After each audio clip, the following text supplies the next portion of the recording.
নমস্কাৰ বন্ধুসকল, মোৰ অন্য এটা ভিডিঅ'লৈ আপোনালোকক স্বাগতম জনাইছোঁ। বন্ধুসকল, আজি আমি আলোচনা কৰিম SSC GD কনষ্টেবলৰ ওপৰত। কাৰণ তেওঁলোকে ইতিমধ্যে আপোনালোকৰ ফিজিকেলৰ ডেট ঘোষণা কৰিছে। তেওঁলোকৰ SSCৰ অফিচিয়েল ৱেবছাইট আৰু আপোনালোকৰ যিহেতু CRPFৰ অফিচিয়েল ৱেবছাইটতো তেওঁলোকৰ ফিজিকেলৰ নটিছখন পাব্লিছ কৰিছে।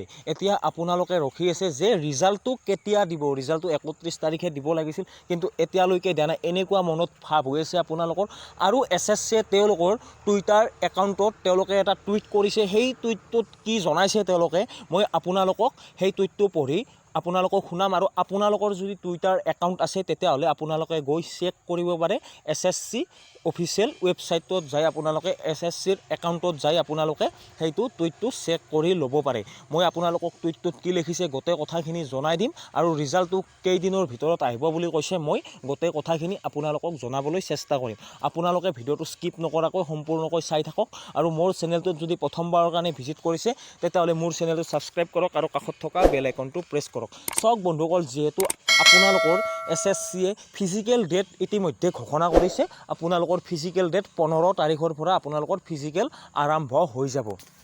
এতিয়া বহুতৰে মনত এটাই প্ৰশ্ন যে ৰিজাল্টটো কেতিয়া আহিব, ৰিজাল্টটো কেতিয়া আহিব। সেইকাৰণে বহুত ল'ৰা ছোৱালীয়ে প্ৰেক্টিছ কৰা নাই, কাৰণ ভাবি আছে যে মই কম মাৰ্ক পাইছোঁ, মই প্ৰেক্টিছ নকৰোঁ। এইটো আপোনালোকক প্ৰথম কথাকো আপোনালোকে ভুল কৰি আছে।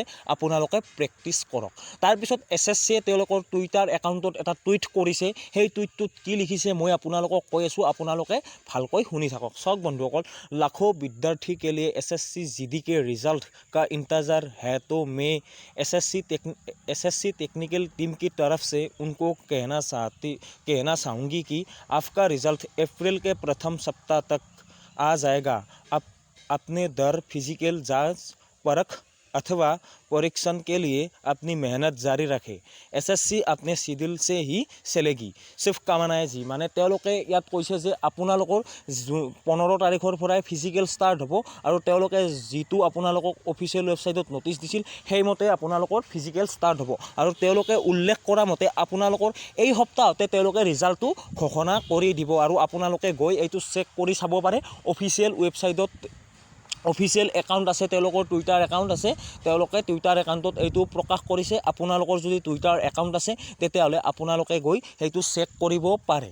আৰু এতিয়া বহুতৰে মনত প্ৰশ্ন হৈছে যে আমাৰ ইমান মাৰ্ক আছে, আমি ফিজিকেল দিবলৈ পাম নে নাপাম। অলৰেডি মই কাটঅফৰ ওপৰত বহুতকেইটা ভিডিঅ' বনাই থৈছোঁ, আপোনালোকে গৈ চাব পাৰে। মই আপোনালোকক কৈছোঁ যে আপোনালোকে ফিজিকেল ষ্টাৰ্ট কৰি দিয়ক, কাৰণ যদি আপোনাৰ নাম আহে তেতিয়াহ'লে আপোনালোকে ৰানিং পাছ কৰিব নোৱাৰিব। কাৰণ 5 কিলোমিটাৰ সহজ নহয়, ইমানো সহজ নহয় যে আপোনালোকে 2 দিন বা 3 দিন ৰানিং প্ৰেক্টিছ কৰিয়ে আপোনালোকে 5 কিলোমিটাৰ পাছ কৰিব, ইমান সহজ নহয়। সেইকাৰণে আপোনালোকে এতিয়া ৰানিং প্ৰেক্টিছ কৰক, কাৰণ আপোনালোকৰ হাতত আৰু বৰ বেছি দিন নাই। কাৰণ তেওঁলোকে প্ৰকাশ কৰিছে যে এই সপ্তাহৰ ভিতৰতে তেওঁলোকে ৰিজাল্টটো ঘোষণা কৰিব।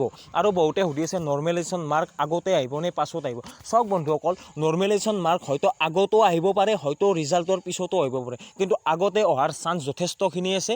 আপোনালোকে সেইটো চিন্তা কৰিব নালাগে। আপোনালোকে এতিয়া ৰানিঙৰ কাৰণে প্ৰেক্টিছ কৰক, কাৰণ আপোনালোকৰ হাতত আৰু বেছি দিন নাই। কাৰণ আজি 3 তাৰিখ, আপোনালোকৰ এই সপ্তাহৰ ভিতৰত যিহেতু ৰিজাল্ট ঘোষণা কৰিম বুলি কৈছে আৰু 4 দিন আছে, এই 4 দিনৰ ভিতৰত হয়তো আপোনালোকৰ ৰিজাল্টটো আহি যাব পাৰে। হয়তো আজিও ৰিজাল্ট আহি যাব পাৰে, কাৰণ তেওঁলোকে এই সপ্তাহত দিয়াৰ কথা কৈছে।